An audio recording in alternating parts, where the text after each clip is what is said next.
As a sound designer, you're always listening for weird sounds all the time.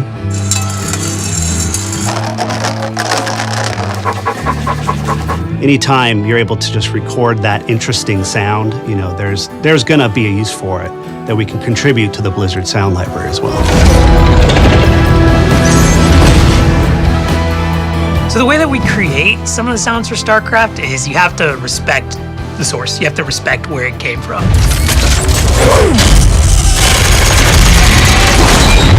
There's definitely a tonality and a character to each race in StarCraft that there's it's a very specific range where they all kind of live.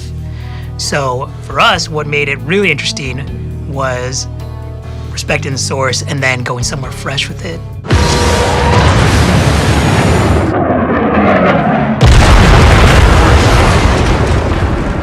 So for the new maps, Braxis Holdout and Warhead Junction, they are quite different than any other maps that we've put out so far in that they have different material types. There are different textures that cover the whole map, so that requires a different sound set. So it's very vibrant. There's a lot of dynamics going on with metal breaking and shattering. Yeah, I think we can start just throwing some junk around.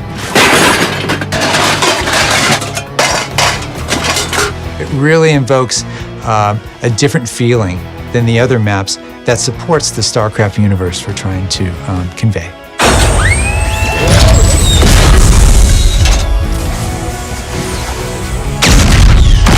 So the Terran, they're kind of a dirtier type of sound for sci-fi. It's kind of really realistic and not very synthetic a lot of the time. When we recorded the 3D printer, it was really cool. It was a really sci-fi kind of sound. There's a lever that comes up when you start the 3D printer.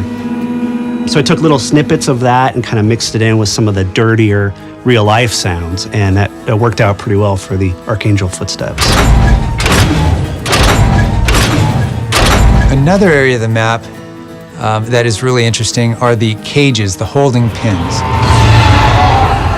These hold the Guardians, the Ultralisks, Banelings, and Zerglings. And when they come out of those pens and the Ultralisks are screaming and the Zerglings are hissing. And someone reached out to us from within the company and they had a pet pig. Terran. Terran. You can't say no to that. That's gold. Play that last one again. It totally reminds me of the original Zergling. So we lower it in pitch.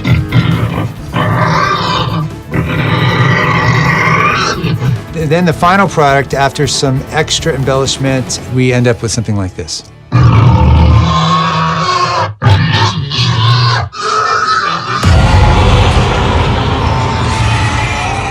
A lot of the character and emotion in the sound is already there. It's on the other side of the mic where this magic happens.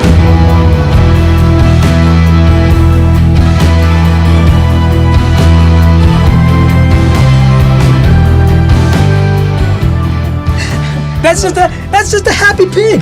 That's just a pig. That's Very just a happy happy little pig.